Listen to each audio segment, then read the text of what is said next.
This podcast is a collaboration between Costard and Touchstone Productions and the Dads from the Crypt podcast.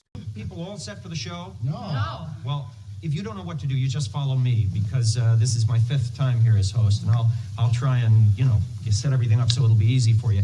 Have you seen a script yet? No. We've only been given one line.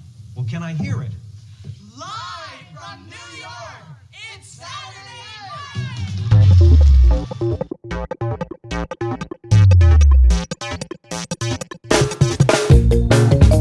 Hello and welcome to another episode of the How Not to Make a Movie podcast. I'm Alan Katz. Before we get going, you know the drill. As Colonel Cathcart says in Catch-22, please like us.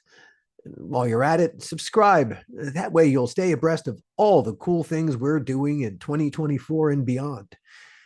A few episodes ago, our guest was BRETT GOLDSTEIN, Emmy Award-winning casting director, teacher, mentor, talent manager, and my freshman semester roommate at VASSAR College. Today, another blast from my VASSAR past. My friend Connie Crawford sits in. After VASSAR, Connie went to Juilliard. As a member of the acting company, she toured America for 2 years. She appeared both on and off Broadway, acted in soap operas, and in lots of small independent movies. She also appeared in an episode of Saturday Night Live while she was at VASSAR and got to say those words, "It's Saturday Night Live," just like we did at the top of the show. Oh, we'll talk all about it. These days, Connie teaches theater acting and directing at Brown University, one of the Ivies. She also does something fascinating. She works with horses and actors, using the horses to get the actors to be better actors. If you're not familiar with horse therapy, stick around. It's amazing what horse therapy can accomplish. We're also going to talk about the casting process and how it can wreak havoc on young actors. Old actors too, but young ones especially, as they're coming into the business, learning not only their craft, but the business of being a craftsperson. It's not like any 9-to-5 job. And while casting is necessarily competitive, there are elements of negative commodification that need to be addressed. Connie will articulate it far better when we get there. One more note before we start. Those of you catching this on our YouTube channel will notice we look different. We might even sound different too. I don't know yet. We're experimenting with a new recording app to replace Zoom. We're still working out the kinks, which is why we had to re-record part of the interview, as you'll see. Oh, we'll get there. Until then, here's Connie. Well, you've been on the faculty at Brown University for 20 years. Yeah. How's the weather in Providence today? Freezing. It's brutal. Oh, geez. It's 14 degrees with wind chills. So I'm up in Vancouver, Canada, where we just had a foot of snow. And then it snowed for 2 days. It was great. Then the rain came and washed most of it away. But we got a lot of snow. And it's warmed up now. It's like almost 40 degrees. Oh my God, that's crazy. If it's any consolation to you both, as I sit here in Los Angeles today, it's raining. It's raining? It's raining. It's raining in LA. We're supposed to have rain all weekend. We're not getting the worst of it. The Northern California is getting another atmospheric river. Yeah. Hey, we need the water desperately. Actually, I think most of the state of California is now out of a drought. So hooray, hooray. What do you love about teaching at Brown? Are we recording? Yes, we are. Oh. What do I love about teaching at Brown? Well, the students. And, that's it. The students are amazing. Yeah. And so, they come from all around the world.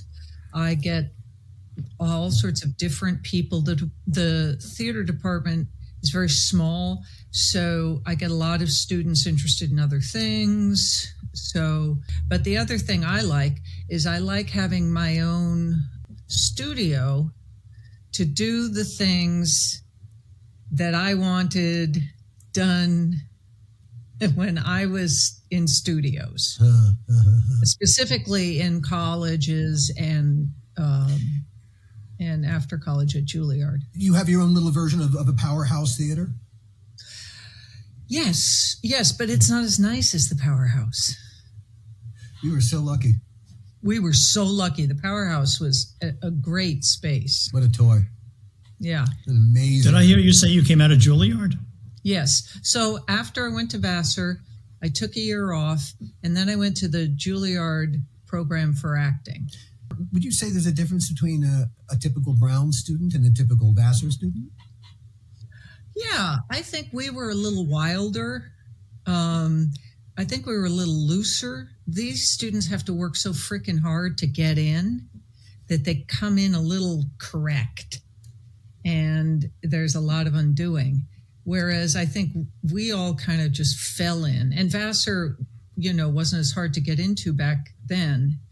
And so I think we were just wilder. I think we were more willing to experiment. And also I think we were meaner. We were meaner to each other.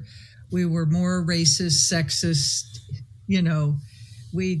they're a lot kinder to each other, and they accept things with a lot more grace and just openness than we knew how to do. I think, it's not who we were, it's what we did.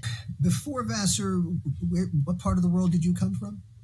Well, I was born in New York City, and then I lived just an hour north in Westchester. Where in Westchester? Yeah. Well, originally in Bedford, and then Katona. I'm from Yonkers. Oh, yeah. What is that great film about the mayor of Yonkers? I don't know. Do you know the film about the mayor of Yonkers? I thought you were the mayor of Yonkers, Gil. Yeah, maybe it was about you, Gil. Right. I could be wrong. Maybe it's not Yonkers. Maybe it's, but I don't know. We'll look it up and follow up with that. Because if it's the one I'm thinking of, it's brilliant. Huh. Well, I'm going to ask you the same question I asked Brett Goldstein, our classmate. Do you recall what you wrote for your essay to get into Vassar? No. You don't? Okay.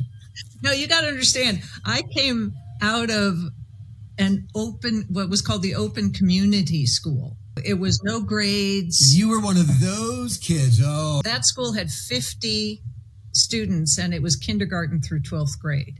Wow. So I was in a graduating class of 2. And so I was the bottom of my class. That is hilarious. And that school ended up falling apart and becoming a real, psycho weird place. So I technically never graduated from high school. I think they moved that school to Yonkers. Point is, I don't know how the hell I even got an application in. It was such a mess at that time, and I was half out of my mind. But I do remember my interview. And I remember that I just really clicked with the interviewer. And because I just thought I didn't have a chance. And why did you choose Vassar? Or why did you want to go to Vassar? Yeah, because my grandmother and my great-grandmother went there. You were legacy. Yeah. And my grandmother loved it. Also, it was small, and it had no, you didn't have to, there were no classes you had to take. Yeah, it's fun. Like math or science. Exactly right. Hey, no math or science? I'm there, man. I'm there. Plus, the drama department was small. It was intimate. And yeah, well, I actually wasn't that interested in drama. I was interested in literature.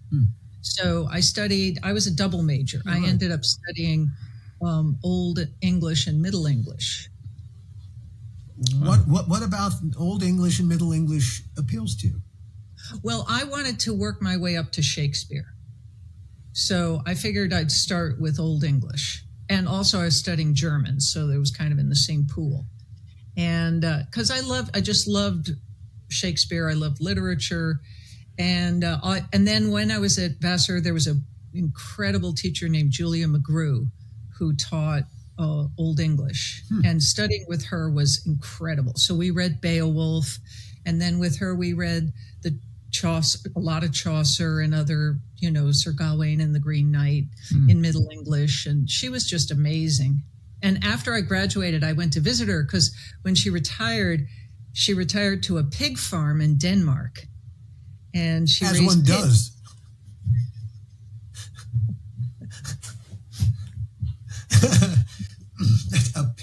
Denmark. Wow. And so you visited her on the pig farm in Denmark. Oh yeah, it was amazing. How was the pig farm? Yeah, it was incredible. Pig farm, little pig farm. Well, it's old fashioned. So basically, the house, if you looked at it from the air, it made a rectangle with an open, space in between the buildings, so that you never had to go outside. So the pigs could be across the courtyard, but you never had to walk out to feed them. And she also bred these cool little weird dogs, and it was super fun. And so, feeding the hogs in the morning and then having the big Danish breakfast. Oh. What is a Danish breakfast? Well, what I'm thinking of, I call it a Danish breakfast because it was my experience, which was after you do your chores, they just lay out food. And of course, incredible bacon, sausage, but the cheeses, the coffee, the milk, it was incredible. And you were super hungry because, I didn't do any of the work because they wouldn't let me, but those farms, they were small. The ones I saw, it's how pigs should be raised. I'm surprised, Alan, you don't know about a Danish breakfast. I used to have a Danish breakfast every day when I lived in Manhattan. I lived in New York. I used to go in and get a prune Danish from the deli and a cup of coffee. All right, so you had one great professor at Vassar who would you say she altered the course of your life? No, but I didn't think I would stay so deep in it, in that study. And I just ended up doing so many plays that come my senior year, I was like, oh, I've got enough credits to do a double major. Which, bravo, well done. That is harder than it looks. Yeah, it was. It's a lot of work. Yeah, it's a lot of work. Were there any other professors at Vassar that you still think about a lot? Oh, yeah, a lot. There was another professor in the English department named Walter Di Maria, who was just a...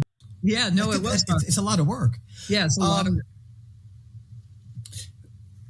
Were there any other professors at Vassar that you still think about a lot? Oh, yeah, a lot. There was another professor in the English department named Walter Di Maria, who was just a really... Did you ever study with him? I didn't. He was not one of the ones because I took a number of classes in the English department too. Yeah, he was great. I remember studying Wallace Stevens with him and also a literary criticism with him. And he was just great. And I got along really well.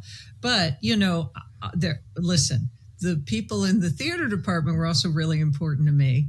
And listening to you and Brett talk about them was a lot of fun. And I don't want to wax too memory because go to town. Else is interested, but screw them. It's our podcast. We do whatever the hell we want. But William Rothwell was an incredible, truly incredible person. Not the greatest teacher by the time we got to him because he was usually drunk. He was a mess. That raises a question. Had he been a noteworthy teacher at any point? I'm not aware of this. I don't know. Okay. Well, all right. But I assume so because I could tell that he loved good acting. He loved Tennessee Williams. He loved them like deeply. But I always think of him as Miss Havisham because he was locked into a period of time. Gosh, yes. And that was it.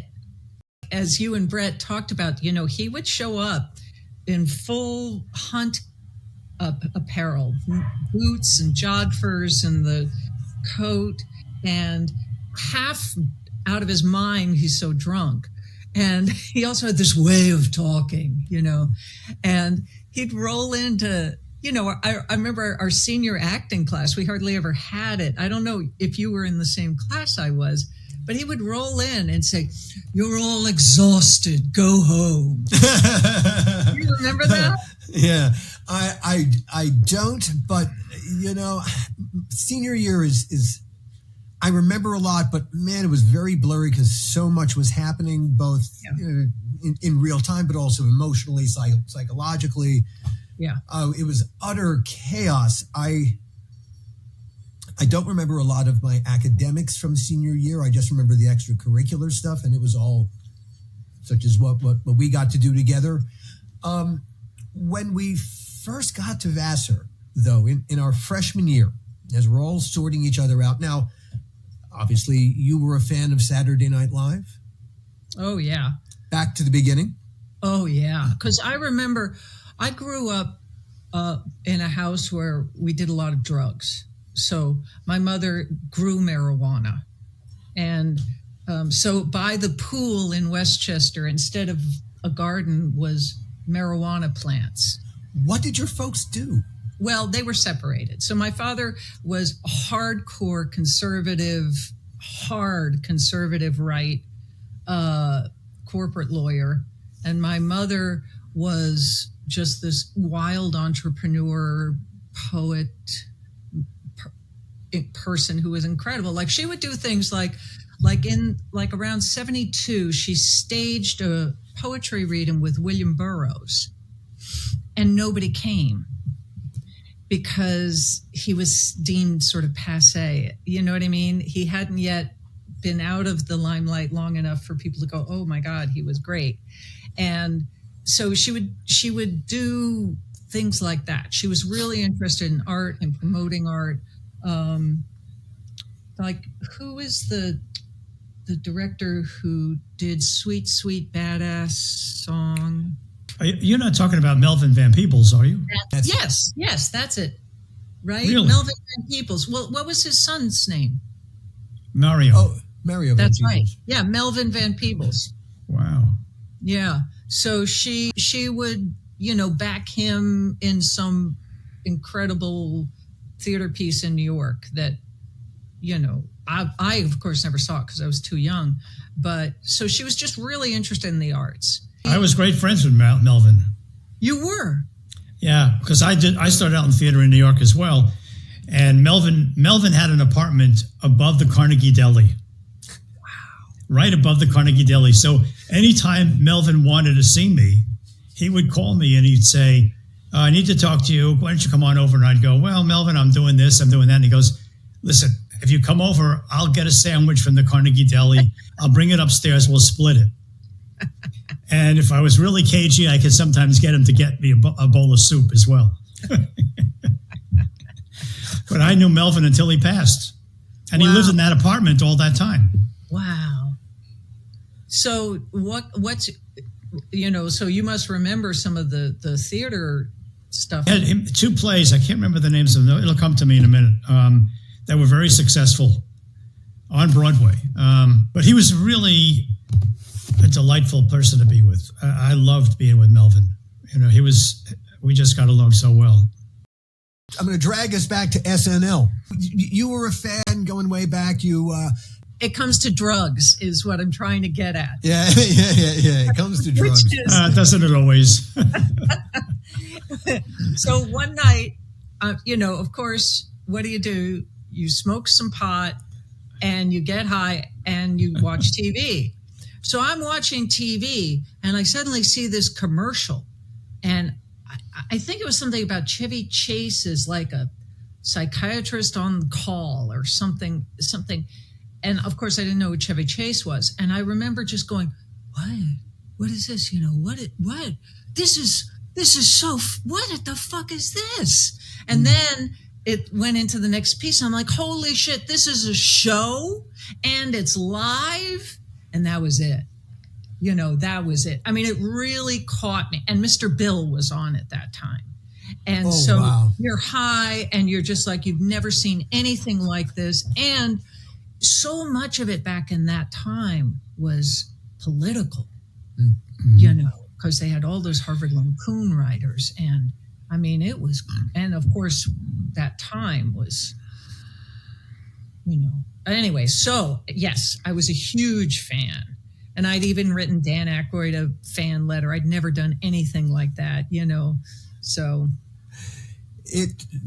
every one of the original Not Ready for Prime Time players, yeah, they became iconic. I know in my head, those, not only we wanted to be them, really desperately wanted to be them, but what kind of path was there for any one of us just watching the show? There was no way to get from point A to whatever point that was. Connie and I were freshmen when SNL entered its third season. In season 2, Chevy Chase had left, Bill Murray had arrived. They were still in flux. Thinking outside the box, SNL came up with a cool idea for a contest. Anyone can host. And I think there were going to be 5 finalists, and one of those in the audience was going to vote on one of those finalists, and that person would get to host an episode of SNL. I cannot imagine how many, they must have, the inundation of postcards, because you didn't get a whole lot of time to work that room. You had a 3x5 postcard, as I recall. yeah. And there was a word limit, 25 words or less. Yeah. Yeah, 25 words or less, why you should be the host of SNL. And I can actually remember what I wrote. It was so fucking stupid. I can't believe I wrote that and thought that was, because when I heard what you did, it's like, wow, you were so outside the box. What was your solution to that problem? Yeah, so I stapled my VASSAR ID to a Holiday Inn postcard and just wrote "Free Me," and the picture was, of course, one of those pictures, but underneath it in big black letters it says, expires 6/15/78, and but again, it comes to drugs. I got the idea tripping on acid, and I remember exactly where I was. You were in Noise. You and Brett talked about that cool Noise dormitory, and there was this beautiful, the building was kind of roundish, and then there wasn't. Where were you living? What dorm were you in, freshman? Oh, Cushman. sure, wow. So I was right next door, but old-fashioned building. So I was in what they call 2SQ, and SQ stood for servants' quarters, because it used to be when the rich ladies would come to Vassar, their servants would live in these little tiny rooms, but it meant I got a single as a first year, which was great. Near Noise, the Noise dormitory, there's this big, beautiful round field, and around the edges of that field was this cool little wood area. And it was so beautiful. I mean, Vassar campus, let's just say, it's so beautiful. Extraordinary. Really wonderful to spend 4 years there. Just fantastic. And so I was in those woods with a friend, and we were tripping, and I don't know why, but I pulled out my ID and I said, oh my God, wouldn't it be awful to be the person who lives in there? And so we started saying, oh yeah, and you can't do anything without your ID card. So if the ID cards staged a revolution, the whole institution would shut down. So, we're running around the woods with our cards, staging their revolution. And I said to myself, yeah, that's it. My card is going to sacrifice itself to freedom and slip out of my pocket at night. It's going to, one of its mates, it's going to staple it to the Holiday Inn postcard. And it's going to, of course, they didn't get the subtleties of the political statement I was trying to make. Okay, but but you're getting to explain them now. And it's genius. It's genius. Hey, it got you the gig, didn't it? Yeah. It was really fun. It was a fun experience. What was it like? All right, all of us are watching the mailbox, thinking, "Oh God, please let it be me." How did they tell you it was you? Yeah. So again, I mean, it's so funny to realize how technology has changed our lives, but nobody had phones. You didn't have phone in your room. There were these old, in Cushing dorm, there was an old series of phone booths, with the wooden doors, like in a Raymond Chandler movie. And then when somebody called, there was a person, who would take messages, and they'd fold them and put them in your little slot. And so that's how I found out was, the talent coordinator left me a message, and then I had to go to the phone booth and feed it and call. What did the message say? It said, call Barbara Burns, talent coordinator, Saturday Night Live. All right. So it didn't say you're a finalist. Oh, no. Because they had to, they had to do some screening. And so they talked to me on the phone, and then I had to send in. What did they want to know? What were they screening out? What were they afraid of you being? Well, they could get anybody. I mean, I think they wanted to make sure you were going to be relatively sane. And also they were looking for categories, so they had the 80-year-old grandmother from New Orleans. They had a mother of 3 from Peoria, Illinois. They had the college dropout from Oregon. They had the governor of South Dakota was one of the finalists. Yeah. And then I was the Vassar co-ed, because at that time, Vassar being co-ed was new. Right. So, they were basically looking for types. And so it was just a little bit of a process. Then you give her a call and she tells you. Yeah. So then, again, I would, it would be this relay, and I would get these little folded messages. And so after, some conversations and stuff, she said, call Barbara Burns. And then she said, yeah, you're it. And come to New York tomorrow. And Vassar's only an hour or so from New York. So it was just, yeah, here we go. How would you describe? All right, I assume that was good news. And oh my God, yes. I mean, what noise? How would you describe the noise you made? I don't know. I mean, so I still am very good friends with 2 of my friends who were in the dorm, and they knew about it. So we just all, hooted and hollered. And who were these? So these Carol people? Goodman, who is an author. She's a great author. She writes a lot of wonderful mystery books. And Gary Feinberg. And Gary is a real estate person in Miami, and a painter. And then Shari Norton. Do you remember Shari? I do. Yeah, Shari was the hipster from Manhattan. And she was the first person to have purple in her hair that I ever saw. And she recently died, which is too bad. But anyway, so it was super exciting. And going down, it was just beyond exciting. It was, and, what are you going to do? I mean, it's too exciting. You just can't believe that I'm nothing. It's a pure pinch me moment from start to finish. Oh, yeah. Oh, and yeah. You got to meet the cast, but you got to work with some of the cast? Yeah, well, work with, I mean, I wouldn't say that, because they just, they kept us in kind of a clump, and they'd stick us in a scene and, kind of move us around as a unit. Although, so the first thing was I went to the Marriott in Manhattan, and they said, okay, come to this room. And I show up in the room, and it's Gary Weiss and his filmmaker. Mm-hmm. Right. And because he used to do those short films, he was kind of the Robert Smigel, doing these really cool, they didn't have to be funny, really. It could be esoteric. Yeah. Yeah. That's a good word. Yeah.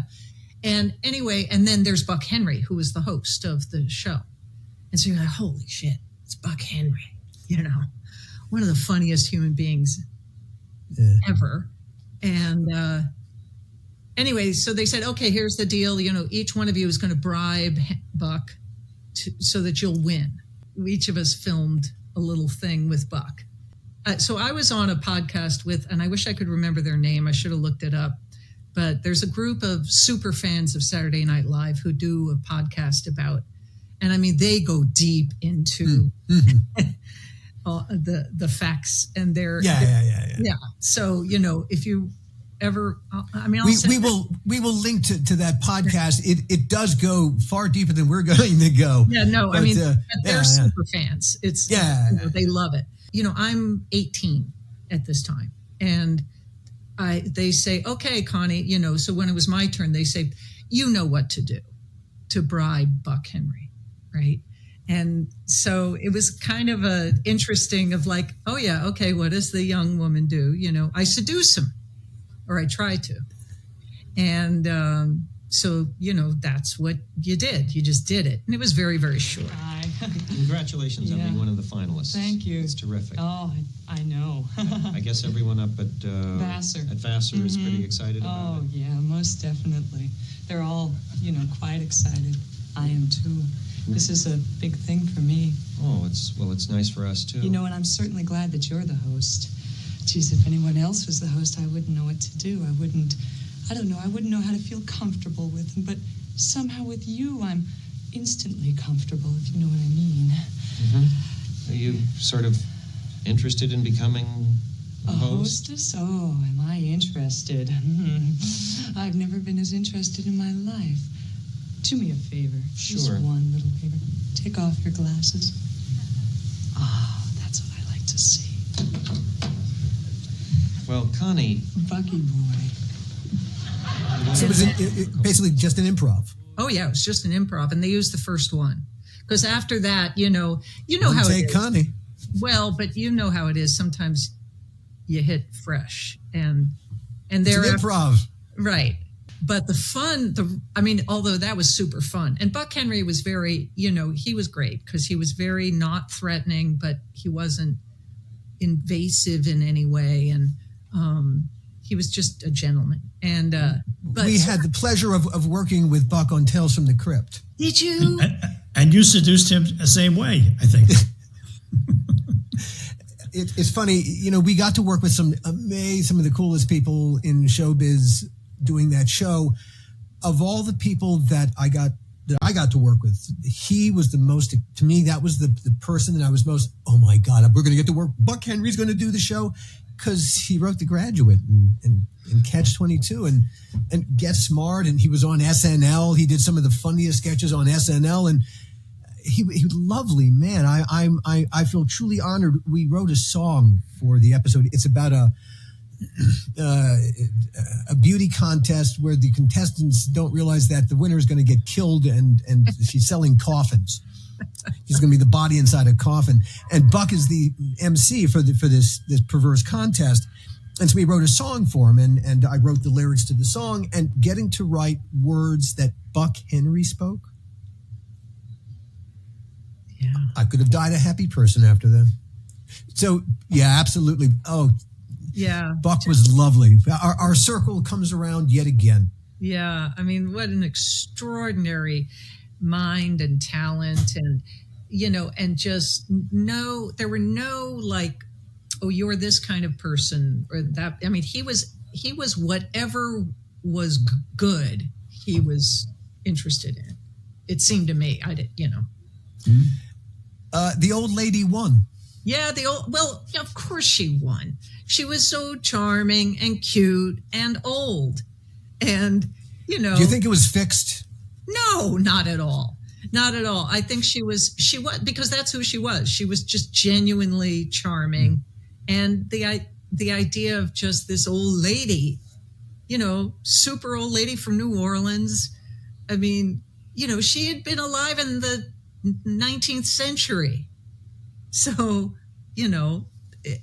but the thing that was funny for me was meeting the governor of South Dakota, because I had spent 2 summers on a horse ranch in the boonies in South Dakota when I was in high school.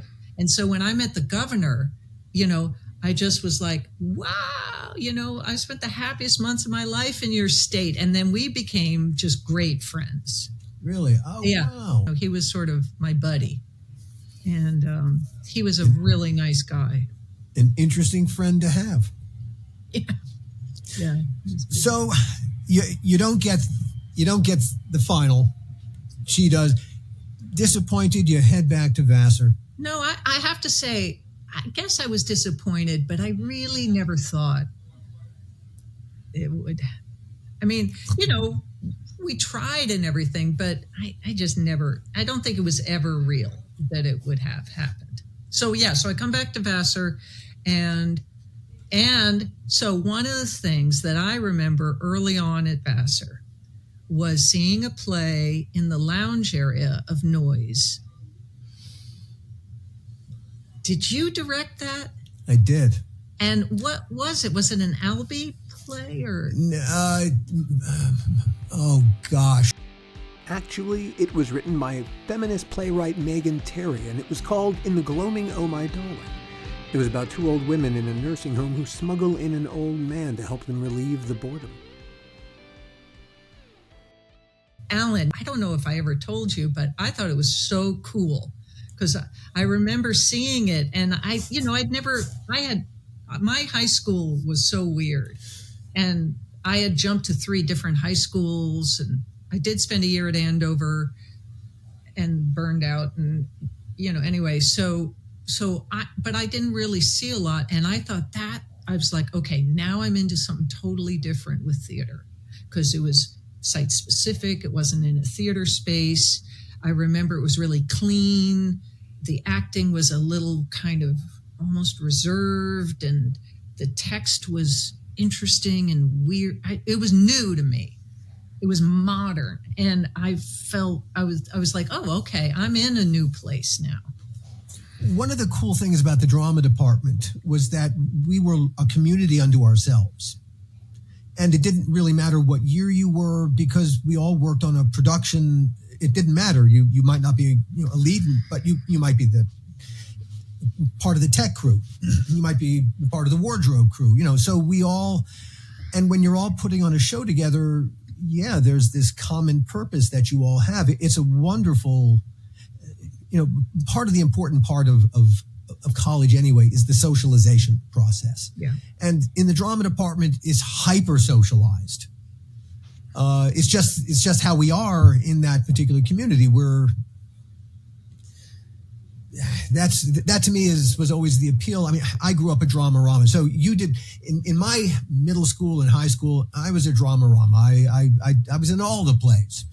And so, it was, to me, this was just, I was continuing down a path. I actually spent the sophomore year, I wanted to be a film major because I think I suspected I was going to end up here. But for a year, I was a film major and I had less to do with the drama department. But then I knew I was going to take my junior year abroad in Paris, which I did. And I knew when I come back, I wanted to direct one of the projects. I wanted to direct a department. So in order to get myself on the ins, because I was totally on the outs with the department, how was I going to get a directing assignment? I approached Everett Sprinshaw, our professor of dramatic literature, an amazing professor. Mm-hmm. And I pitched him the idea of doing a brand new translation of Strindberg's Dance of Death. And he got so tickled by it that he did it. And because he did it, I got the directing slot. Very smart. And so when I came back, I had my directing slot. And we talked the other day briefly as we were catching up. And we'll talk about some of what we talked about if you want to. But we talked about the casting. And as I went back and I ruminated about how I got my cast, I had first choice. They gave me first choice of the whole department. Wow. And I knew that Eric Menyuk was going to be my lead. There were a couple of women in the department who could measure up to Eric, big guy. But also his presence really was big. He had a big, thunderous kind of presence. There were a couple of women in the department who could have, but none of them could hold a candle to you. And so as I was thinking about it, I got my 3 leads right off the top. And so when we were talking the other day, I said, well, I didn't quite remember the process, but yeah, I did. You were my first choice. In fact, you were my only choice. And we talked the other day, do you mind if I go here? Let's talk about it. Yeah. Okay. All right. So in the podcast that we did with my former roommate, Brett, we were talking about this very thing, the casting of this play. And Brett and I spoke rather cavalierly about the casting process. And I put on a more contemporary, more recent producer hat as we had the conversation. And I said, I won't describe it. I said that you were perfect casting, and I used the word because I used the word that you were matronly. I used that word. And I did say, well, you had done SNL, and I guess I was a bit of a star fucker, and so I had to have you. All right. Neither of those things was true. And I apologize for saying them. I thought I was being clever. I was not. At Vassar, how did you get cast regularly? Were you cast as anything in particular? Always as the old lady, always as a grande dame. And I could do it really, really well. And I'm also big, 6 feet tall and heavy set. And so, yeah, it was awful. And the same thing, one of the reasons I'm glad for the opportunity to talk about it is the same thing happened then when I was at Juilliard. I was again cast mainly as the mother, the grandmother, or some, I can't tell you how many fat suits I wore. And there was a woman and so it was really difficult. It was really actually soul crushing to be. And then I worked with the acting company for 2 years, and my main casting there, I had one part that was my age, but the other were the old ladies. And I think institutions who want to build a rep company do that a lot. And it was really bad back in the day. It still exists today, but it's got to be erased because it's so damaging. It was so damaging for me because it was so long. It's limiting, it's damaging. And so for me, listening to you and Brett talk, and I'm also listening as an actor, which is, ultra sensitive. And, oh shit, I've got one of those things on. Oh, that's okay. That's okay. That was cool. What was that? What was that? That was cool. When I do a gesture, it Zoom does that too. That was interesting. When you were talking about the Actors Workshop, is that John Houseman? Was John Houseman? Yes. And was he running it then? Yes. Well, he wasn't running it, but he was still around. Yeah. I met him a couple times. Did you ever meet him or work with him? No, I just was one of those people always looking for a job and asking those guys, hire me. I'll do anything. Just hire me. So I'll take a little side route. So I was lucky enough to see the remake of The Cradle Will Rock, which of course Houseman, didn't he do that was it with Orson Welles that they did that? I don't know. But anyway, famous because it was pro-union, it was the theater threw him out, and they literally rolled the piano down the street and did it bare bones in a space. So I got to see some of the greatest Juilliard grads do that, and for Houseman. And so Patti LuPone and Kevin Kline and Mary Lou Rosado. Right. And at the end of it, Patti LuPone sang When You Wish Upon a Star to John Houseman. And it was one of those great theater moments. But John Houseman also, there's a lot of stories about how mean he could be to some of the students at Juilliard. Yeah, he was pretty mean at times. And but I will circle back to Mary Lou Rosado. I don't know if either of you have ever heard of her, but she was a brilliant, maybe she probably still is a brilliant actor. And at Juilliard, she did a lot of stuff. And like me, she's kind of has a big build. And John Simon, I think it was, that really critic for New York Magazine. New Yorker, and he could be cruel too. New York or the New Yorker? No, he was at New York Mag. New York Magazine. And he could be cruel. So anyway, so Mary Lou, and Vassar and Juilliard did a lot of restoration comedy. And let me tell you, nobody could do restoration comedy like Mary Lou Rosado. Absolute genius. I mean, incredible.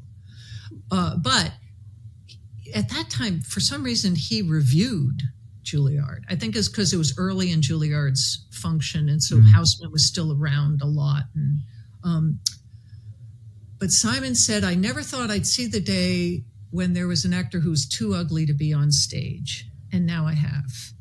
Mary Lou Rosado. So here's this young woman. And so for me, circling back to casting in Vassar, I just felt so, by the time I graduated Vassar, I just felt so, even though I had some great parts, you know, like it was really fun to do The Dance of Death, but there was a really vicious review that came out in the college newspaper that attacked my body in very distinct ways. And it was crushing. And so this whole thing about how women who are large are cast is it's getting better as there's better directors and producers, but it can be really damaging. And so, Alan, the thing when I was listening to you all, you and Brett talk, you know, I'm listening, of course, like, what are they saying? And, you know, neither of you mentioned my talent, even though it was misguided how I was doing things, or my spirit, or my, you know, what was repeated was matronly. And so that's why I had the conversation with you about that. And we are here to deliver the absolute corrective. And as I said, you were cast because you were the best people in the department. You had the chops to do a really difficult part. And also, if it's any consolation, he constantly refers to me in the same manner. I do, indeed. But wait, Alan. Oh my God! I have my copy somewhere. I have my original copy somewhere. I do. Isn't that funny? And I had forgotten, and I'm so glad that you reminded me that Sprinshorn did a translation for us. Yes. I mean, that's really special because he was quite an amazing guy. And looking at Bill Jacob, I had forgotten he was in it. Bill Jacobs, he was one of the, like I said, I got the three actors that I wanted. It was Menyuk, you, and Bill Jacobs. And the stage manager was Philip Clark, whom yeah, and he's great. And then special thanks to John Tenney, you know, and Chris Carney. Well, John, we were living with John in a townhouse. He was our freshman. He was a freshman at that time, and he was our roommate. And I can't remember specifically why I thanked John. I'm not sure, but it's funny. I ended up hiring John for an episode of Tales from the Crypt. Yeah, he's a great actor. Yeah, lovely person. And you all did, because I was so jealous, that Cabaret. And it was directed by Scott Battello, right? Yeah. And Lisa Zane, except, you know, that they took all my songs away because I was so, you know, I was miscast. I should not have, really, if you talk about casting, I had no idea what I was as an actor. After Vassar, I did one audition as an actor. I had no idea what I was as an actor. Yeah. Was I a leading man? No, not in anyone's. Yeah. No, not in any way, shape, or form was I. And because I had no idea what I was or how to sell myself or what to audition for versus what not to audition for. Yeah. It was, you know, part of what, you know, we taught the art of acting, but no one thought about teaching the business side. They still don't. Yeah, of acting, which is nuts. So in my fourth year at Juilliard, I again, you know, my casting for my senior year, which is when the agents come, was terrible. You know, I was playing old ladies everywhere. And I went to one of the directors of the school and I said, you know, I don't have an agent yet. I knew nothing about the business. I didn't even have headshots.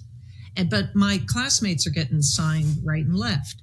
And I went to him and I said, I don't have an agent yet. Should I be doing something? And he said, no. He said, don't do anything. He said, they'll come running. I thought, oh, okay, so it's a thing where it's like love. You want to act a little cool. Well, that was like the worst advice. This was a professional school. So I didn't do anything. I worked with agents, but I never got signed. And I mean, maybe I wouldn't have anyway. I'm not saying that his thing, but coming out of Vassar, look, I didn't know the first thing about how to really act. Coming out of Juilliard, I hardly knew how to act. I worked for 2 years touring the country, doing plays. It was only when I got to Uta Hagen that I started to, this is how you work on it. What did Uta reveal? She was the greatest teacher I've ever had. And I've had a lot of great teachers. Like I had Alexander Technique with Judy Leibowitz at Juilliard, who's like the spiritual being of gorgeousness. First of all, she trucked no foolishness. So, second of all, she really knew how to tell actors how to work on things. So she breaks it down, and her books are just rich in just how to just break it down. Okay, this is how, if you need to make something seem like it's hot, this is how you'll work on it. Her work ethic is so strong, so amazing. And then it was just, there was something, I knew once I got into her class, I knew like, okay, this is the place I got to be. And I finally knew how to work. So I worked every single week for 2 years. And who else worked with her is Craig Bacon. Oh, sure. Yeah, he worked with her a lot. When you say how to work, what do you mean? Well, so it used to be that I would just sort of throw energy around, that I would try to emote. And sometimes I had instincts. So, I knew how to do. I didn't know the first thing about talking about objective or how to create an emotional energy and then what to do with it other than just emote. And she had very, like her exercises about how to enter a room, bringing in your moment before. And so, I tried teaching it at Brown, and I had a student who hated doing those exercises because they're really boring. Because one of the things she would do is she would make you just be. And I think you and Brett talked about, and Brett said something about just being in front of a camera. Yes. Well, yes. Acting for the camera is different from acting for the stage, because if you act for the camera's going to see you acting. You'll have to cut it out. And so she said, well, the thing you do is you bring your life from the moment before. So you've got to go really deep. What are the details? Where am I coming from? What's my mind engaged with? And you would do these exercises, and then you come in and do just daily boring things. But they were never boring when the actor was engaged. And so, right, but you're also tracing. You're training a muscle. Yes. And so her series. So I taught this to one of my students, and he just hated it. He was just like, "This is so boring." And then he got cast in his first film, and he had to make an entrance. And he contacted me, and he goes, "I got it." Yes. If you get a second chance at life, take it. Take it. So since we're now rolling and we're talking, this is the hey.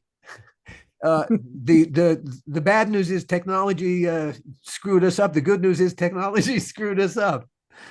And the even better news is that you were available, Connie, to help fix some of what the technology did to us.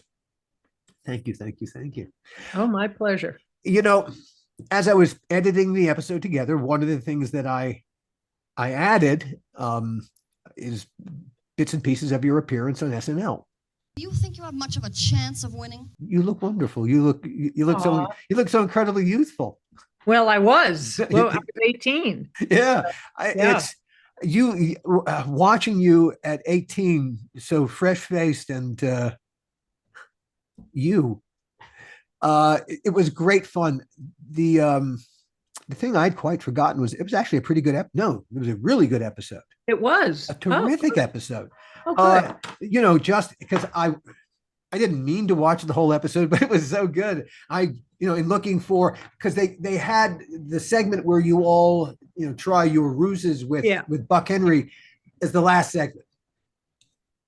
So I was forced to watch the whole SNL episode to get there so I could see it and grab it.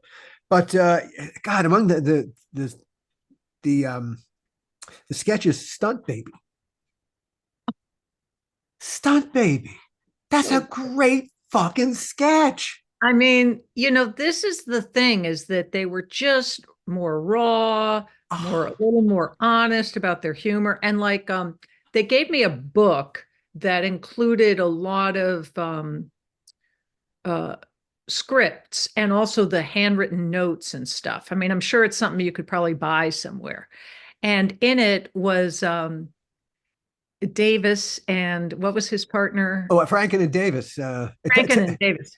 Tom Davis. There was also a really And good Al Franken. Franken. There was in this episode. There's a great Franken and Davis segment.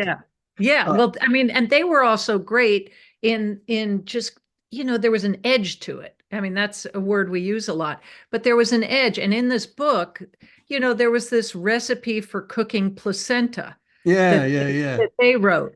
And, it's that placenta. It was called Placenta Helper. That's right. Yeah. And it did not, the censors did not let it on. That's right. But it's in the book, and I mean, I'm sure that a lot of the writers over the past 20 some years some of them want to write that kind of stuff, but it was so at the heart of it. It was so raw. There were sketches I still remember, super bassomatic. Oh, I mean, it so in your face. Well, because it was improv. These were all but it was improv. Also, they were willing to be vicious. Yes. But in the moment. And really political and in a darker way. And I think they were allowed to be, maybe, because. Oh, yeah. Among the original writers was Michael O'Donoghue from the National Lampoon. And he introduced a segment that was on your episode, the Mr. Mike's Ricky Rat Club. Oh, yeah. A really dark, twisted, a dark, twisted version of the Mouseketeers. Really, really funny. Really funny. Yeah. And I mean, I don't want to just stay in the space of everything was better back then. But I think, I don't know, but they were probably allowed to be edgier, but they just were. And, I mean, the fact it's been running is some kind of tribute, but John Houseman, who was not always a nice man. You said. But I think it was him, or maybe I heard it from Michael Kahn, who was an acting teacher at Juilliard, that you need to change your artistic directors every 10 years, ruthlessly. And, I mean, far be it from me to say that, SNL should change things, because there's been so many of those brilliant, the Bill Hader sketches that John Mulaney wrote. I mean, those things just kill me. You have remained a fan all this time? Not really, but every so often something like that will catch me, and it's Bill Hader's performance and Mulaney's writing, the Stefans, those characters, just, it kills me. Anytime I need to be cheered up, I just listen to it. And every so often there are these performers that just are brilliant. Kristen Wiig is. Oh, just, gosh, as anything, pretty much. The talent that has come out of that place, really tremendous incubator of yes and no talent. Yes and no, because there's a lot of stories that obviously I don't hear firsthand. So it's all gossip if it's coming from me. But there's a lot of stories about, I think Nora Dunn wrote some things about that it didn't treat everybody well. And specifically, I think, again, I shouldn't even be saying this, but women. And so in other words, a machine like that's going to chew artists up.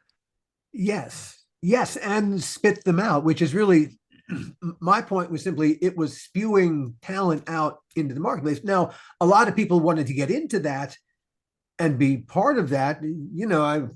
I know it was a pipe dream of mine. It was one of the things that was watching you be on that show, incredibly envious. And in the years afterwards, I don't know about you, but I felt rather proprietary toward the original cast. And when they all left after the 5th season, it's funny, I misremembered. Bill Murray had replaced Chevy Chase. Yes, that was the 2nd season, and you were on in the 3rd season. I misremembered it as the last season. It was the 3rd season. Oh, and so actually there was a lot of interesting stuff yet to go. I think in the 4th season, then guys like Harry Shearer joined the cast. There was more. Who's one of the greatest comedic actors ever? Harry Shearer. Oh yeah. Oh yeah. Oh my gosh. I mean, just incredible. But I think my point is also, coming out of school so much. I spent so much time in schools, and that, there's a lot of talented people who weren't even hired, who you look back on, you're like, how could you miss that one? Sure.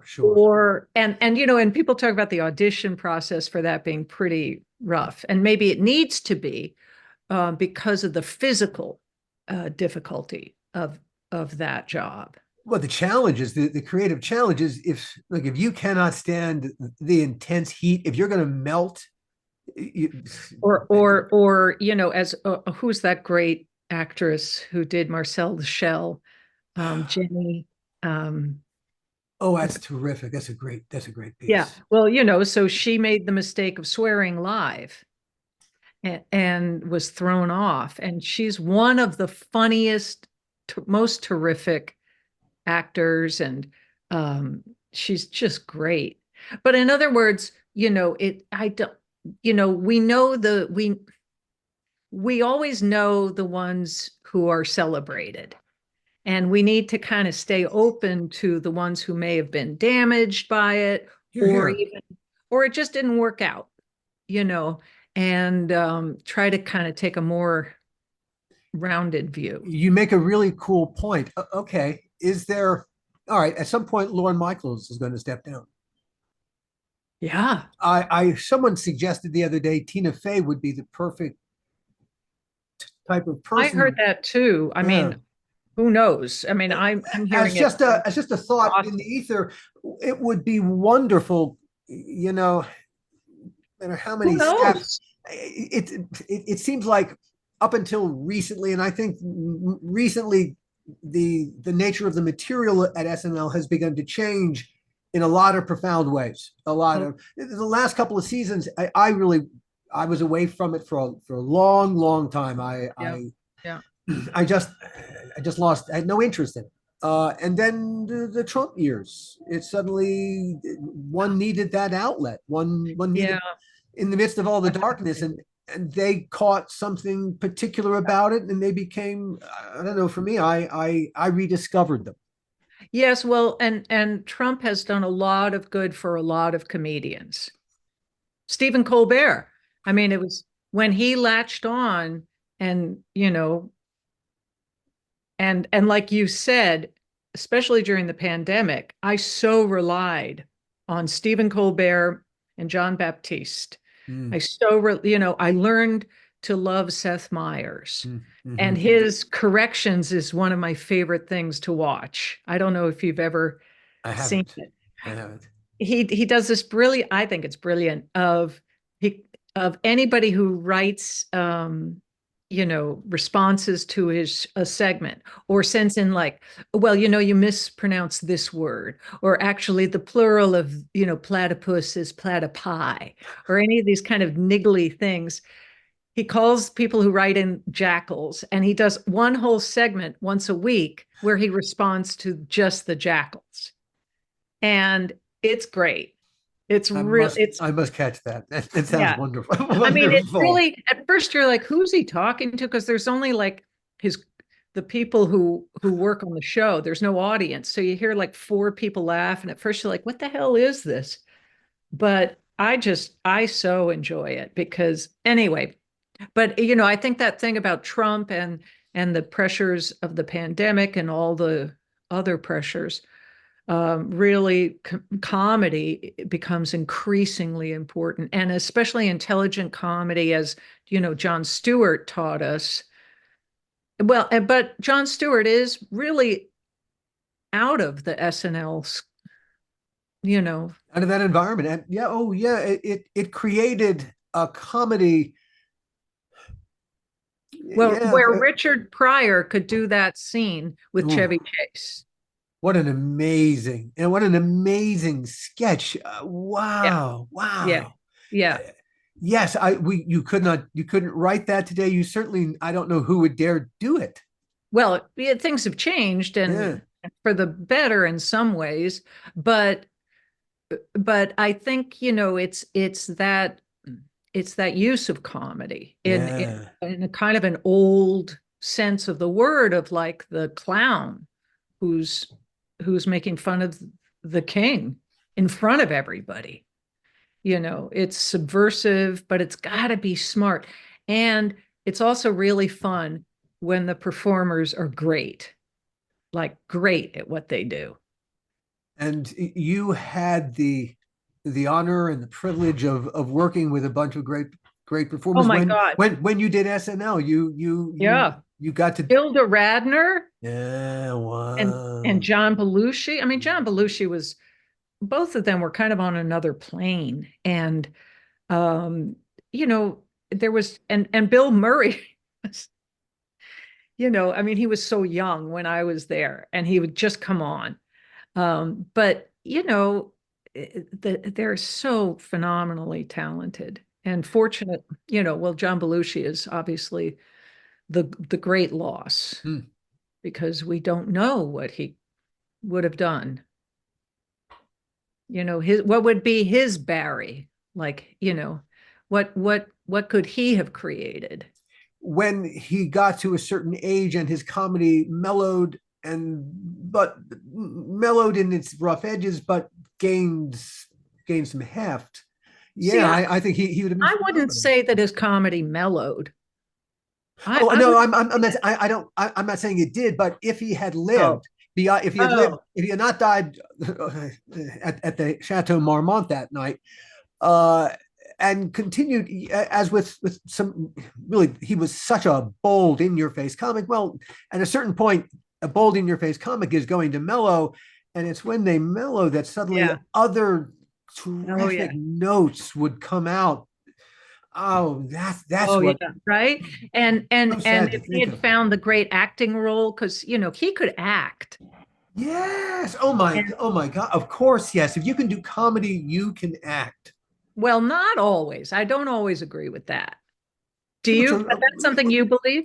No. I would say everyone who can do comedy can act. But if you have the chops in you, if you have the timing, if you can really hear in order to do comedy, because you really got to listen. Yeah. You got to be in the moment. If you did a couple years with the Groundlings. Yes. Let's talk improv, because I loved. I took two classes with the Groundlings. Loved the first one. I loved the second one, but by the second one, my teacher kept pointing out to me, "You're writing. Stop writing. Be in the moment." And once I started writing, I couldn't stop. Yeah, well, that's the hazard of that gift. But it's what I am. And yeah, exactly. But no. But that's not why I was writing. I was writing because I didn't have the confidence to be in the moment. Oh yeah. And Okay. it really, I lost my nerve is really what happened. So rather than be in the moment and take your risk of flopping, of hey, just be in the moment. Who gives a shit? Mhm. It's not about that. Just be in the moment. Mhm. I don't know. I started writing instead. Well, have you ever really like looked at clowning, in the old tradition? How do you mean? Well, okay, so I took a class with a great clown teacher, Jane Nichols, and Christopher Bays, and oh God, and this other fellow, oh shoot, Stephen, he taught at ACT for many years, Stephen Bisher. So what I recall from clowning is like it's like comedy improv amped up, which is there is no in between. It works or it fails. And boy, you just have to let it go. But you really have to try something. And but I hear what you're saying about comedy. Yeah, that thing about, well, that's why for me, after all the fancy schools and 2 years with Uta Hagen, it was when I went to the Groundlings because, and this was back in the day when comedy improv wasn't so big. But I went and saw a show that a friend was in, and it was comedy improv. And as I was watching it, my palms were sweating because I was so terrified. And so I was like, oh, okay, if I'm that scared, I got to go try it. And it taught me how to listen better than anything and be in the moment, like you say. And then, of course, I mean, that also goes right to the work with the horses. Yes, which is what a wonderful segue. It was there. And you took it. Cool. We talked a bit about your teaching at Brown. What made you think of horses plus teaching? Yeah, so I mean, I had worked with horses when I was younger, and as later in life, when I went to see a free demo by this horse guy, and he kept talking about intention. You have to have a clear intention and your energy behind it. And he just kept saying intention, intention, intention. And so I was like, okay, that's absolutely what acting's like.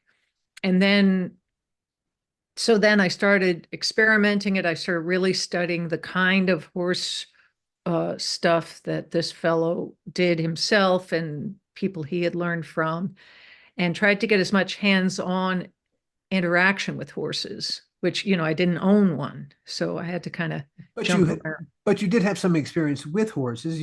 Horses weren't right. Strange creatures. When I was a kid, I had horses. And as a matter of fact, that's why when I was on Saturday Night Live, and one of the contestants was the governor of South Dakota. Well, I had spent 2 summers on a ranch in South Dakota, just riding horses, but working on training. And anyway, so then I started playing around, and I just realized that live interaction of a human on foot, a horse on foot, interacting, and there's so much about energy and intention and awareness of your partner. And so, horses are hyper aware of so many things. Yes. So you said you had worked with horses. I did. I have a friend who is involved in horse therapy, and they invited me to try it one time, and I was blown away by. There was one horse in particular that the guy who was running it, that he worked with a lot, and these are horses that did not get ridden. That was not past that point in their life. And the horse, when it was my turn, the horse stood on the other side of the corral. And my mission was to, without moving my arms, just being, was to draw the horse to me, was to make the horse want to explore me, want to know me a little bit better, to give me the chance, maybe even to know it. And it's a little terrifying because it's a big animal, and I'm just a wee little thing. And But it should be a little scary. well, yes. There's a huge amount of trust involved, and especially as the horse puts its face in yours and sniffs you, and I very much recall as the horse exhaled and I inhaled, there was something, I felt a connection to that horse in that moment. And yeah, me and the horse, we had our moment. And then the horse was done with me, and it was the next person's turn. But yeah, the thing it required was, in a sense, letting go of everything inside me and just being. Yeah.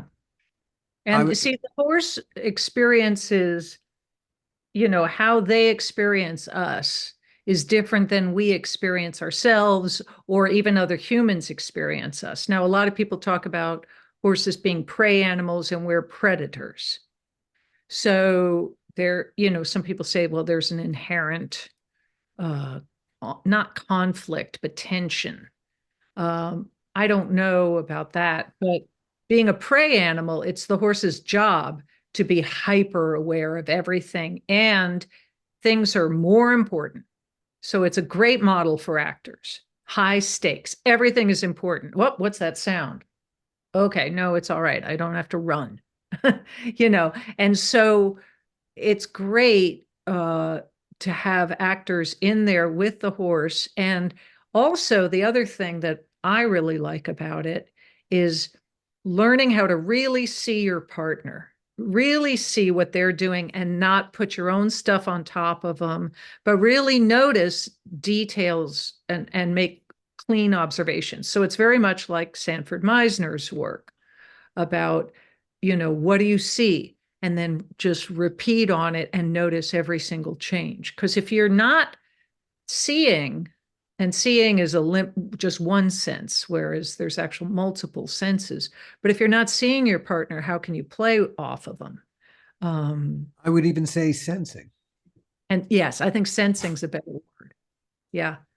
And so anyway, so that's been something that's been really super fun. And it's really my current passion is, just learning how to work with horses better, how to get along, how to kind of let them be themselves better.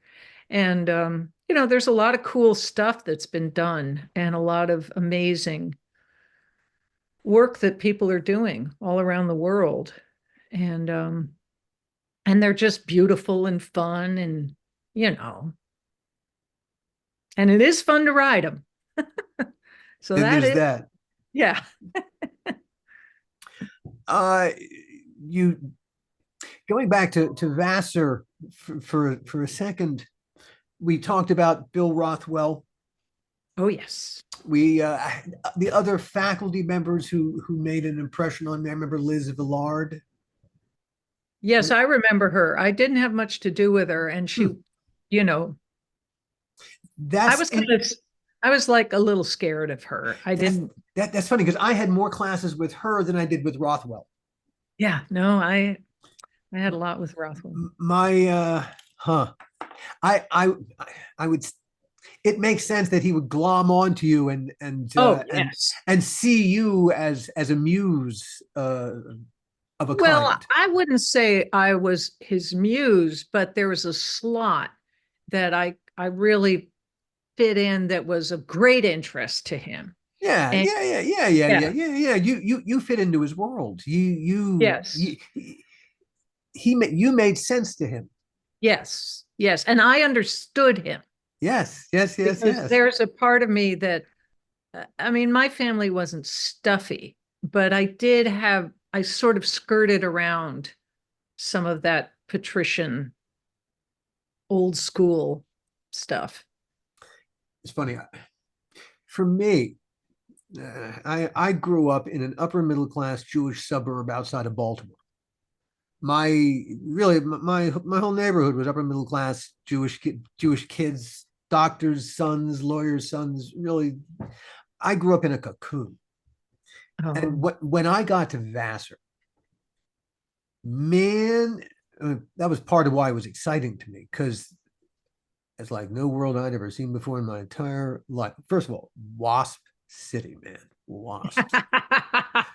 And that's funny I mean, it sure is historically, and my family's part of that history. Yeah.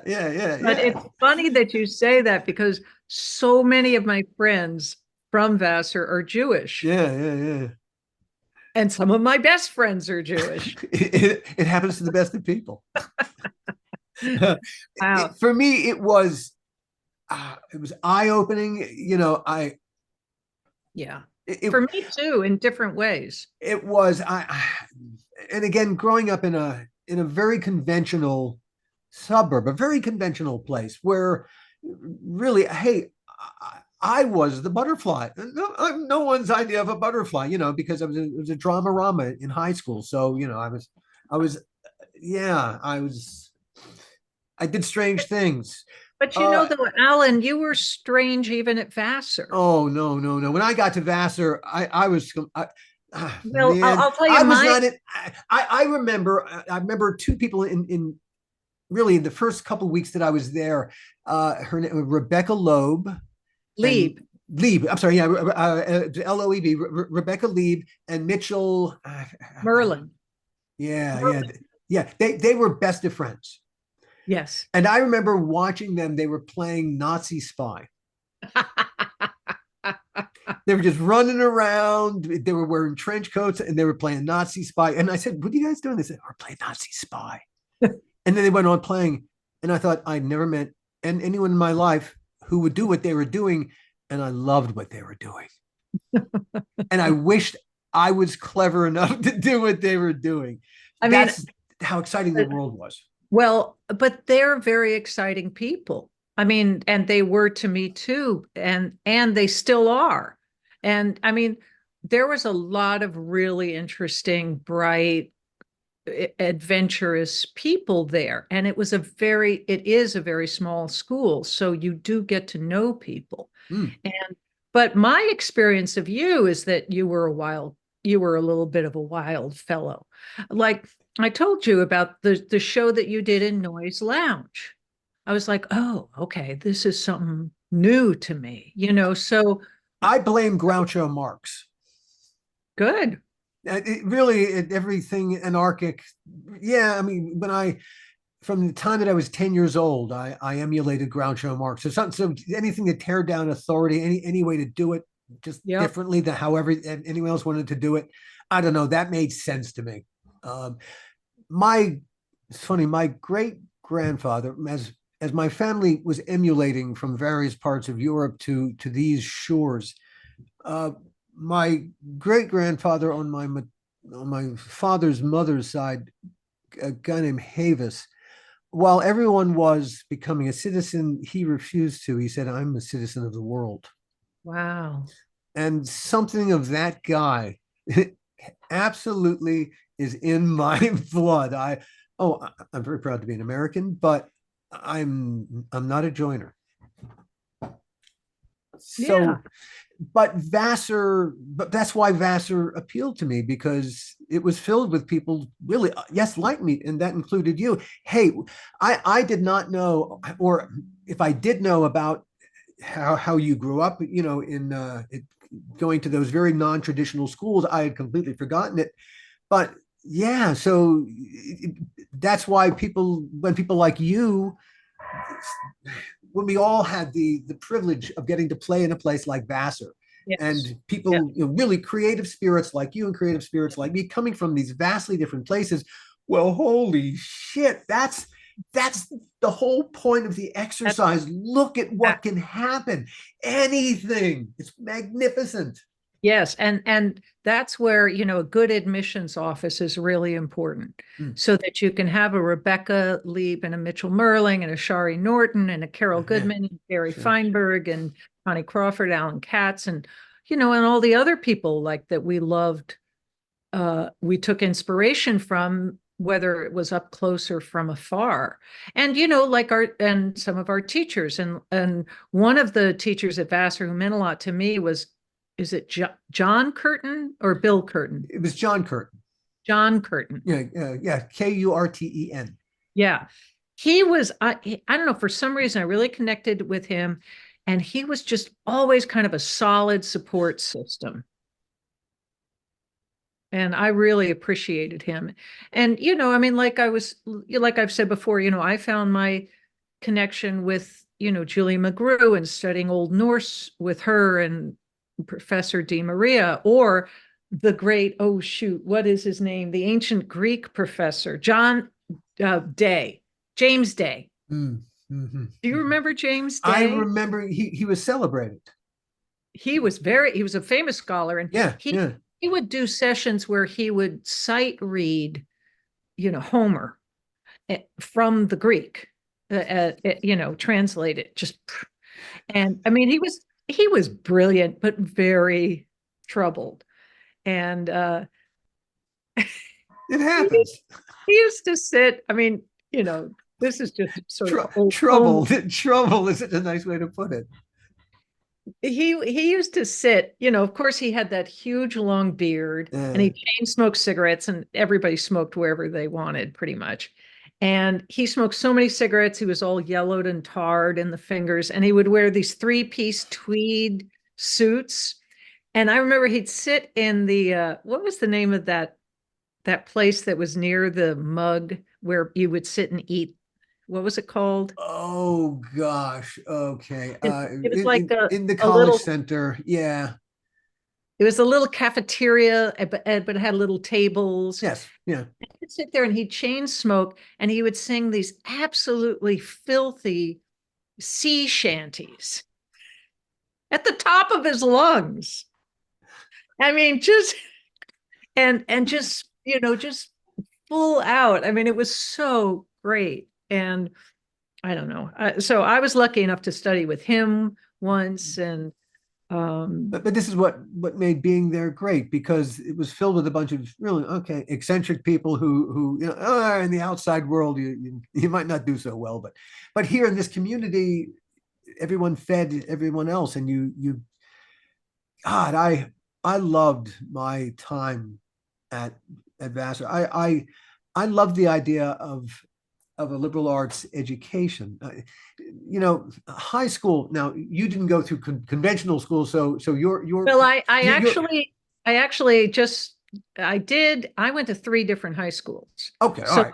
So I went to a huge public high school. Okay, so you got a little bit of regulated schooling. Yeah, but then I went to Andover Academy. So I went to the high pressure prep school, and then I went to the hippie school. So okay, I see. Yeah. Okay, I misunderstood the battle order. Well, all right. So none of those places really, well, I can't say definitively, have only had a public education. A public school education is not meant to teach you how to think. It's just not set up for it. It's at the end of the day, you need to be a good little citizen. They kick you out into the world. Maybe you'll vote occasionally. Okay, don't hurt anybody. It's not until you go to college where really the whole point, seemed to me, was to teach me how to think. Yeah, I agree. Analytically, from all these different ways. And and it's really under assault right now. Of course it is. From whom and for what reason? Because teaching people how to think is a very dangerous thing. It makes them from a liberal progressive. Yeah. Yeah, and it is really under assault. And I mean, there's a lot of problems with, I teach at a liberal arts school, and there's a lot of issues there. And, but the assault on truly liberal arts is really we're in it. We're just right in it. And When they're banning books, yeah, yeah, you're definitely there. or when, when Elise Stefanik can get the president of Harvard, basically, I mean, they say she resigned, but what choice did she probably have? I mean, it's really scary. There were accusations of Plagiarism. Plagiarism. Yes, thank you. Yeah. Which really, it was false. She didn't plagiarize. It was the notes weren't quite accurate in terms of it was fiddly stuff, which the guy who brought the accusation, his wife was guilty of the exact same infractions. Yeah, I heard that. Stop it. Well, but this is this is political. It's got nothing to do with anything else. It's I mean, perverse. we're in it. And and as you're saying, having had the benefit of being a young person in that atmosphere, like I expected to go to Vassar for a year and then I was going to transfer, but I so loved it that I just stayed. And I mean, and I worked really hard, both in the theater and in the, the studying of the old English. But and these students, there, I mean, you have young, but they need it. They need to have a place where they meet people who are very different from themselves and then are forced to think critically, read critically, write critically, and be able to talk to different people with different ideas. And to fail a little bit. And to fail a lot. Best thing for any ever. of us. As long as it's not too deep a fail. It's got to be structured failure. Well, I wouldn't say structured. I would just say, what would I say? Just, it can't be cataclysmic, because that can just destroy a spirit. Oh, always possible too. But if there was a way to design failure into teaching, not of the teaching, but so that really there was going to be failure, because that's the only place where the actual teaching happens. But you have to fail as a teacher though, too. Oh, as I mean, of course. Yeah. Yeah. Success only teaches you that your shit doesn't smell. And that's that's bullshit. Your shit never stops smelling. Now you're doomed to fail, friend. Yeah. Anyway, with all of your students, you do such a wonderful Bill Rothwell. Bill Rothwell, thank you. You do such a wonderful Bill Rothwell. Do your students do you? Yes. So speaking of clowning, that's a very common clown. And I actually think Stephen Bisher is the one who taught me this. It's very useful sometimes to have your students imitate you or do a clown version of you. Now, it doesn't always land well with me. It's sometimes I'm like, oh, I do that. But you take what you see, you water it down, and you're like, oh, okay, yeah, I can see how that's working, that's not working. And it's a really useful, it's fun too, because they get to make fun of you.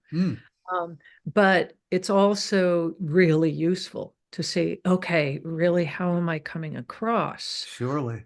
Okay, I can see, yeah, that I got to tweak and that's working. And so, I mean, it's really. You actually get to see how you are being perceived. Yes. Wow. Because as from, from directing or leading, and when you take control of a room or try to lead a room, well, it's like the horses. There's some horses that, you might need to grab the halter and say, you got to come now. Or some circumstances where it's like, sorry, we don't have time, we got to go now. But there's other times where you're like, hey, could you? Do you think? Oh, okay, not now, and It's like, how do you get them to want to come? And really, the idea for me is how do you, my goal is by the end of the semester, I don't do anything. I just show up in class and they do everything. So it's a bit like Bill Rothwell, except for different reasons of like, you're all exhausted, go home.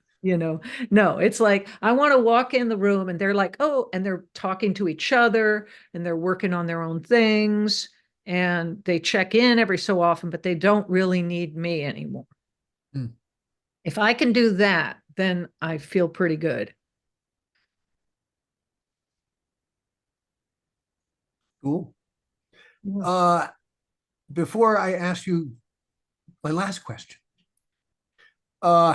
I wanted to give you a chance to mention among your really most interesting credits, you were in the cast of Orpheus Descending that Peter Hall directed. Sir Peter Hall. Sir Peter Hall, please. That was some interesting people in that cast. Who else was in that cast? Sloane Shelton, Right. Tammy Grimes. Right.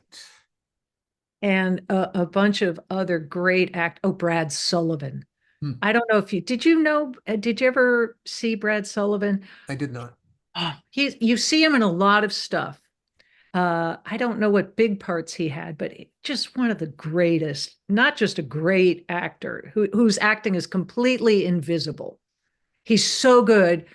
You're just like, there's nothing. It's not that he's sort of still in that kind of shut down filmic way. It's just like, it's just there. You don't see any force. One of the things that we learned that really stuck with me, and I don't know why, it's learning how to give stage. Yeah. It's an important piece of acting because you are helping to create the environment, not just for yourself, but for everybody else. It's a form of listening and understanding. And that's also where the comedy improv is so great, is who has the best idea in the moment, and then you got to give it to them. Yes, and unless you're like Mae West. Do you know the story about Mae West and the glass? No, go for it. Okay, so I love Mae West, and I'm always trying to tell my students to go watch Mae West because as you know, she was not the sort of European conventional beauty. Mm-mm. And yet she made herself that. And she was also such an entrepreneur and, writing and producing and all that, and funny. And I just rewatched She Done Him Wrong. But anyway, so this is the story. Don't know if it's true, but I love hearing it. So I'll tell it again, which is she's in a play with some young ingenue. And the ingenue thinks she's it, And Mae West says, honey, I'm going to upstage you and I won't even be on stage. And so the ingenue has her big monologue, and she stands on stage, and Mae West takes a sip of water from a glass and then puts the glass just on the edge of a table. So it's in a precarious spot. So the whole audience is just like, is it going to fall? And the ingenue is up there acting up a storm and nobody cares. She was wonderful. Wonderful. I'm a huge W.C. Fields fan. Oh, so yes, that whole group of early 20th century comedians, yeah, they're integral to everything that I understand about comedy. Just incredible. And you can watch them do little moments over and over and over again. I mean, the timing is so sublime. And especially W.C. Fields, like at the dinner table with his kids and the salt or what happens to the coffee. And it's just incredible what he can do. His ability to use stillness, silence, to fill silence with a kind of dread, which is where the comedy comes from. And It's a Gift. Mr. Muckle walks. He has a store, and he just set up a whole bunch of light bulbs. And a blind man named Mr. Muckle walks into the store and destroys every single light bulb. It's just fantastic. A great piece of physical comedy. It's built, it's structured, it's designed, and that's what they did. Oh, every part of that. That's the film where I was thinking about the family at the table. Oh, sure. Yeah. There's and then have you ever seen him in, I think it's Great Expectations, where he plays Mr. Mr. McCawber? McCawber. Oh, he was made for Dickens. But so W.C. Fields, like Mae West. I mean, Mae West is interesting to me also because of how she made her own work happen. Totally self-invented. And as a woman, defied the stereotypes. Because, the casting, as I've talked about with you, the casting for me has been so difficult, and I've had a hard time dealing with it in my life. And she just took it. And she owned her shit. She really did. And she, wow, it's funny. It's like her story almost demands to be told right here, right now, because she was such a powerful woman at a time when women weren't. How'd she do that? Well, first of all, it was pre-code. But then after code, she still had a career. When did code hit? In the 1930s, and she was still making movies in the early 1940s. Yeah, she was making movies in the 33. Was she done them wrong? Maybe it wasn't pre-code. I don't know. But so dirty. I mean, oh gosh, yes, so funny. And anyway, I don't know how I got off on Mae West. Well, with Mae West in mind, we'll finish with the couple of awards you won. No, can I want to okay, we'll cut all that out. Carry on from where you were. Yeah, because I wanted to talk about Orpheus Descending a little bit. Yes. Go. Yes. Because I met somebody in England once who said to me, well, you're too tall to be an actor, so you need to be as good as Vanessa Redgrave. And so when I got cast in Orpheus Descending with Vanessa Redgrave, I just felt like, I'd come home. And let me tell you, watching her live, just phenomenal. Also, she's alive in every single moment she's on stage. And that whole thing about the acting being invisible, she's so present all the time. Like one time I had this great little part where I ran in and I made an angry phone call. And the door that I ran through had a bell on it because it was a shop. And I ran through once and I hurt the bell. And Vanessa Redgrave came like tearing across the stage at me and just delivered her lines like with such ferocity. And I was truly like, oh, sorry, but I got to go make my phone call. And because I had damaged her bell. She was so in the moment. She was so in the moment and fearless about. She just went with it. Here it is. Yes, and yet it was also backed up by research, because her character's family was from Italy. I think the character lady might have been born in Italy. And at one point in the play, it's Tennessee Williams, she picks up a violin and just plays a little tune from her hometown in Italy. Well, of course, Vanessa Redgrave learned how to play that style of violin, fiddle, we would call it, so that she could just do it so casually, like it was nothing. And, so you have this great talent but backed up by research. And then she was so generous, and, everybody was always invited to go do stuff with her. And I worked on this whole other project because that was the year that the wall in Berlin came down. And, she's a very active socialist. And so for her, this political event was huge. So she organized this huge event where she gathered all these artists to come and raise money. And I mean, the people who were there were just incredible. Like I remember Andre DeShields singing "What a Wonderful World," Mm. and they did a scene from I think The Three Sisters with Corin Redgrave, who is one of the great actors, Lynn Redgrave, Christopher Reeve, and Sigourney Weaver. You know, I mean, it's just like Yeah. incredible. Yeah. Pinch me. And working on that show was I mean, that's obviously the biggest job I ever had. But it was just so much fun. Oh, you know who I got to meet was Myrna Loy. Oh, cool. I mean, she was sitting backstage one day and she just had her hair was perfect. She's wearing a full length mink. You know, I mean, yes, don't kill the animals, but she's such a movie star.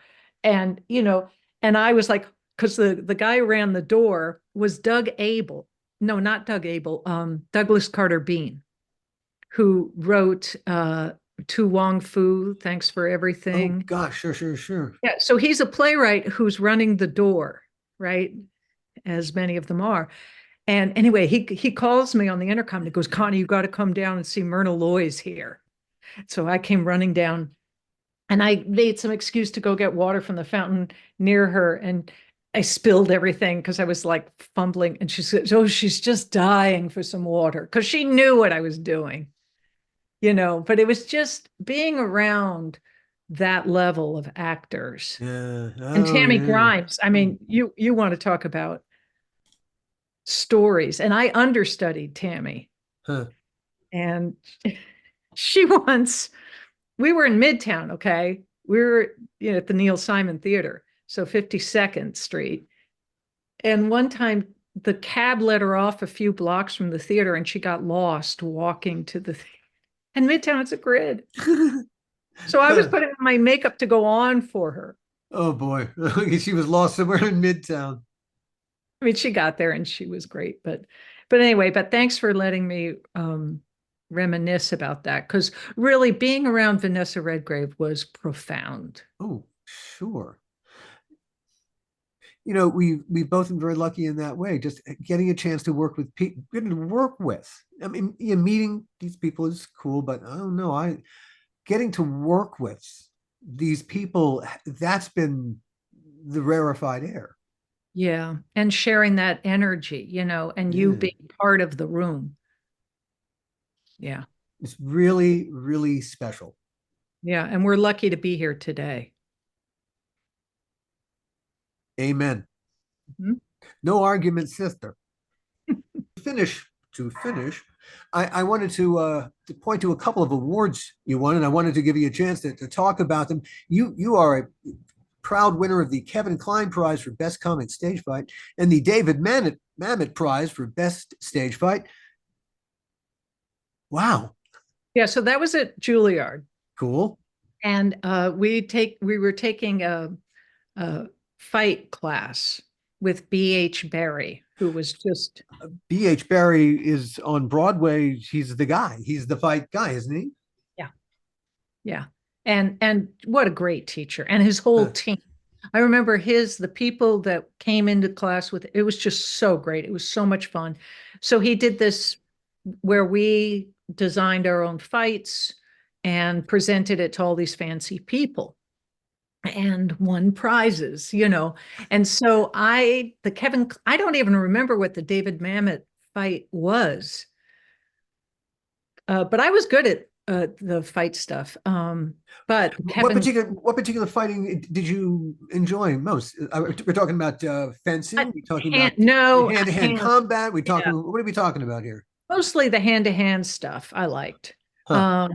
But I think I could have really gotten into fencing or any other kind of weapon work. But it's such great training for actors. And it's just fun. I mean, everybody loves it. But anyway, so for the Kevin Kline, so there's a great actor named Greg Jabara who was in my class and wonderful actor, great comedian. He's on, is it Blue Bloods? Is that the show that's on TV? Yeah. And I think he's there and he won a Tony and I honestly don't know what for, but he's just terrific. But anyway, back in the day, he had a lot of black hair and a big kind of jaw, and he looked like Fred Flintstone. So we took in the Boom Boom Room and we rewrote the fight scene in the Bam Bam Room. And I was Wilma and he was Fred, and it was such fun. I wish someone had videotaped it. I'll bet it was. It's probably better remembered. But I suppose that's true about so many things, and yet I'm so glad that we've had this chance to remember. Gosh, it's one of the things I'm so glad that I'm doing this podcast, because it's been my motivation to catch up with people I would never have caught up with otherwise. And that would have been such a loss. Thank you so much for sitting down again with me, in spite of our technical difficulties, as we're fond of saying here, we only think we have the technology. The technology has us. Thanks so much for reaching out, Alan. I'm so glad I did. I have so many more questions and stuff that I want to talk to you about. Like I said, we were talking about something the other day. Did I not suggest a podcast to you for something that you were doing? Yes, about the horses, because I'm jumping into an experiment. Okay. Stick a pin in that. I'm going to circle back to that because it's such a cool idea. I'm going to nudge you about that. Okay, good. All right. And if it ends up with getting to work together creatively on a project, glory hella fucking Luya. I'm so there. So great to talk to you again. Great to reconnect. And hey, who knows where anything goes in this crazy mixed up world of ours. And thank you, everyone, for listening as always, and we'll see you next time. The How Not to Make a Movie podcast is executive produced by me, Alan Katz, by Gil Adler, and by Jason Stein. Our artwork was done by the amazing Jody Webster, and Jason Jody, along with Mando, are all the hosts of the fun and informative Dads from the Crypt podcast. Follow them for what my old pal the Crypt Keeper would have called terrific crypt content.